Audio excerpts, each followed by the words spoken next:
AU small finance आज के सत्र में अब तक कमजोरी के साथ कारोबार में। लेकिन चलिए यहाँ पर अब हमारे साथ हमारे आज के मेहमान Girish Sodani, head equity market स्वास्थ्य का जुड़ गए हैं। गिरीश, आफ्टरनून, स्वागत है आपका कॉर्पोरेट कनेक्शन में। तो मिड डे मार्केट एक्शन आप देख रहे हैं, बाजार में जोश और अच्छा खासा मोमेंटम बनता हुआ दिखाई दे रहा है। अगर हम एडवांस डिक्लाइन नंबर भी देखें तो लगभग 1289 यहाँ पर तेजी की ओर स्टॉक्स और 939 लगभग कमजोरी में। लेकिन जो हफ्ते की शुरुआत है वो दमदार नोट पर हुई है। बस अब ऑल टाइम हाई के पार जाने का इंतजार है। आप बताएं इस तेजी के मोमेंटम को आप कैसे पढ़ रहे हैं? देखिए, क्योंकि ऑलरेडी हम 7 दिन की काफी अच्छी तेजी पे बैठे हुए हैं and almost every single sector में अच्छा परफॉर्म कर रहा है। रियल एस्टेट को देख लें, बैंकिंग को देख लें, रेलवे स्टॉक से बेसिकली पीएसयू ने ही सबसे ज्यादा जोश कर रहा है। But end of the day हमें ये भी समझना पड़ेगा कि हम ऑलरेडी 7 दिन की तेजी पर हैं, तो कहीं पे भी एक छोटी सी प्रॉफिट बुकिंग आने के चांसेस काफी बढ़ जाते हैं सिचुएशंस में। बट बेटर सेफ साइड्स के लिए हमको 19,840 का 19,825 का एक स्टॉप लॉस मेंटेन कर अपनी सारी लॉन्ग पोर्शंस को लेके। एंड आगे का जो सस्टेनेबल है, जब तक ये 20,050 और 20,090 95 का एक लेवल क्रॉस नहीं कर जाता निफ्टी, तब तक थोड़ा सा एक ये जो रहेगा कि एक हर्डल के तरीके से ही लेके चल रहे हैं इसको एंड स्टॉप लॉस के साथ मेंटेन करने की ऑप्शन है। बेसिकली इस तरीके के मार्केट में स्टॉक ओरिएंटेशन ज्यादा अच्छे तरीके से परफॉर्म करते हैं, रेदर देन आप इंडेक्स को थोड़ा सा कम देखें, बेटर स्टॉक्स के ऊपर मूव करें, अच्छा फंडामेंटल स्टॉक्स लेंगे तो उनमें भी आज ऑप्शन अवेलेबल नहीं है। ऑलराइट गिरीश, आपके पास में फिर से आऊंगी और हम स्टॉक स्पेसिफिक कुछ बातें भी करना चाहेंगे। लेकिन इस बीच मेरे साथ मेरे सहयोगी शरद दुबे जुड़ चुके हैं जो मिड डे मार्केट एक्शन की हाइलाइट्स लेकर आए हैं और उसके बाद हम चर्चा को आगे ले जाएंगे। शरद, आज की आपकी लिस्ट में तो तमाम ही है, कितने बुलिश हैं यहाँ पे स्टॉक को लेकर? देखिए, बेसिकली मैं इस पूरे सेक्टर को लेकर काफी बुलिश हूँ, क्योंकि हम अगर देखें तो हम इंडिया के सेकेंड लार्जेस्ट हाईवे डेवलपर्स में से एक है। हमारे जो रोड मैप है वो सेकंड लार्जेस्ट रहते हैं आफ्टर अमेरिका। तो ऑलरेडी और जिस तरीके के गवर्नमेंट्स के जो नए डेवलपमेंट्स आ रहे हैं कि 3 lakh crore projects already in process में लेके आएंगे गवर्नमेंट, जो लास्ट के जो मिनिस्टर्स के स्टेटमेंट्स थे पीपीपी मॉडल्स के अंदर, एंड ऑलरेडी फोकस चल रहा है 18 करोड़ नए प्रोजेक्ट्स को लेकर फाइनेंशियल ईयर 24 में। तो ओवरऑल स्ट्रक्चर देखा जाए तो बहुत स्ट्रॉन्ग दिया जाता है। एंड इसमें अगर हम इनकी ऑर्डर बुक्स की यहाँ पर टोल कलेक्शंस पे बात करें, क्योंकि मेजरली जो कंपनी का रेवेन्यू तो टोल कलेक्शन से एक बहुत बड़े पैरामीटर्स में आता है, तो ये बात सही है कि मानसून ट्रेन में हर आईडी हेल्दी कंपनीज के टोल कलेक्शंस काफी मूव हो जाते हैं, क्योंकि ट्रैवलिंग लोगों की बहुत कम हो जाती है। बट अब जैसे कि फेस्टिवल सीजन आ रहा है, मैनेजमेंट की कमेंट्री भी आई है कि टोल कलेक्शंस में भी रेवेन्यू इंक्रीमेंट्स आएंगे।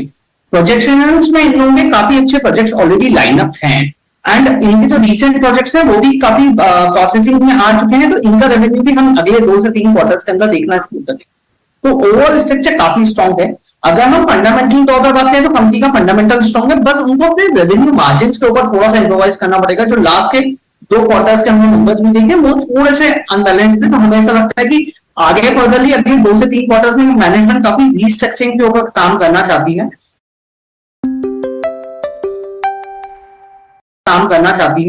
जैसे कि बता भी रहे हैं कि जो ग्रोथ प्रोजेक्शन है वो 12 से 15% का मैनेजमेंट दे ही रहा है और भी बहुत बेस साइड पर। ओवरऑल स्ट्रक्चर इंपॉर्टेंट है। अगर यहां से फंडामेंटली किसी को लेना है तो वो लॉन्ग टर्म के लिए कैरी कर सकता है। कंपनी के फंडामेंटल्स में कोई प्रॉब्लम नहीं है, आगे के एक्सपांशन ग्रोथ काफी स्ट्रॉन्ग है। बट शॉर्ट टर्म्स के लिए डोंट थिंक कि अभी एकदम ही एंट्री करनी चाहिए, बट लॉन्ग टर्म बेट्स के लिए डेफिनेटली रख सकते हैं। 60 से लेकर 75 और 100 तक के लेवल भी देख सकते हैं अगले 2 से 3 साल के टाइम फ्रेम। लेकिन फिलहाल तो ये अपने 52 हफ्ते के उच्चतम स्तर पर ही घूम। जिस तरह से टोल कलेक्शन को लेकर शानदार एक्सपेक्टेशंस सामने आती हुई दिखाई दे रही हैं, कितने बुलिश हैं यहाँ पे स्टॉक को लेकर? देखिए, बेसिकली मैं इस पूरे सेक्टर को लेकर काफी बुलिश हूँ, क्योंकि हम अगर देखें तो हम इंडिया के सेकेंड लार्जेस्ट हाईवे डेवलपर्स में से एक है। हमारे जो रोड मैप है वो सेकेंड लार्जेस्ट रहते हैं आफ्टर अमेरिका। तो ऑलरेडी और जिस तरीके के गवर्नमेंट्स के जो नए डेवलपमेंट्स आ रहे हैं कि 3 lakh crore projects already in process में लेके आएंगे गवर्नमेंट, जो लास्ट के जो मिनिस्टर्स के स्टेटमेंट्स थे पीपीपी मॉडल्स के अंदर, एंड ऑलरेडी फोकस चल रहा है 18 करोड़ नए प्रोजेक्ट्स को लेकर फाइनेंशियल ईयर 24 में। तो ओवरऑल स्ट्रक्चर देखा जाए तो बहुत स्ट्रॉन्ग दिया जाता है। एंड इसमें अगर हम इनकी ऑर्डर बुक्स की यहाँ पर टोल कलेक्शंस पे बात करें, क्योंकि मेजरली जो कंपनी का रेवेन्यू तो टोल कलेक्शन से एक बहुत बड़े पैरामीटर्स में आता है, तो ये बात सही है कि मानसून ट्रेन में हर आईडी हेल्दी कंपनीज के टोल कलेक्शंस काफी लो हो जाते हैं क्योंकि ट्रैवलिंग लोगों की बहुत कम हो जाती है। बट अब जैसे कि फेस्टिवल सीजन आ रहा है, मैनेजमेंट की कमेंट्री भी है कि टोल कलेक्शंस में भी रेवेन्यू इंक्रीमेंट्स आएंगे। प्रोजेक्शन है उसमें इन लोगों के काफी अच्छे प्रोजेक्ट्स ऑलरेडी लाइन अप हैं एंड इनके जो रिसेंट प्रोजेक्ट्स हैं वो भी काफी प्रोसेसिंग में आ चुके हैं, तो इनका रेवेन्यू भी हम अगले 2 से 3 क्वार्टर्स के अंदर देखना शुरू करेंगे। तो ओवरऑल स्ट्रक्चर काफी स्ट्रॉन्ग है।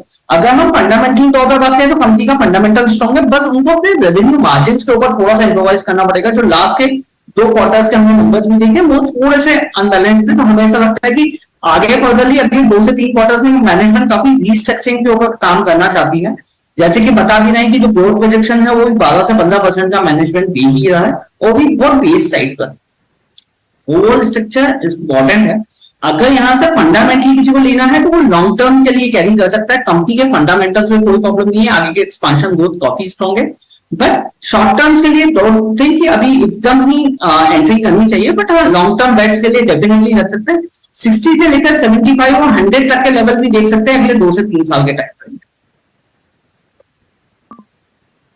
लेकिन फिलहाल तो ये अपने 52 हफ्ते के उच्चतम स्तर पर ही घूम रहा है। यहाँ से थोड़ी सी और कमजोरी, अगर कमजोरी तो कितने पे एंट्री करें?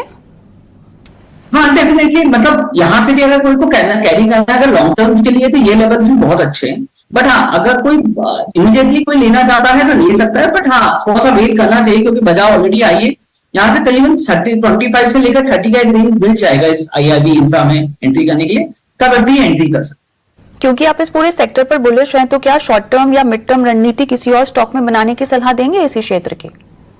मैं बेसिकली रियल एस्टेट को लेके काफी बुलिश हूँ। हम ऑलरेडी पिछले 15-20 दिन में आप ही के शोज में रियल एस्टेट को लेकर बात कर रहे हैं एंड मेरे दोनों स्टॉक्स रियल एस्टेट को लेकर पिक भी है। लोधा ऑलरेडी चल चुका है तो लोधा नहीं रिकमेंड करेंगे, बट हाँ इस सेक्टर में डीएलएफ को जरूर डेफिनेटली देख सकते हैं।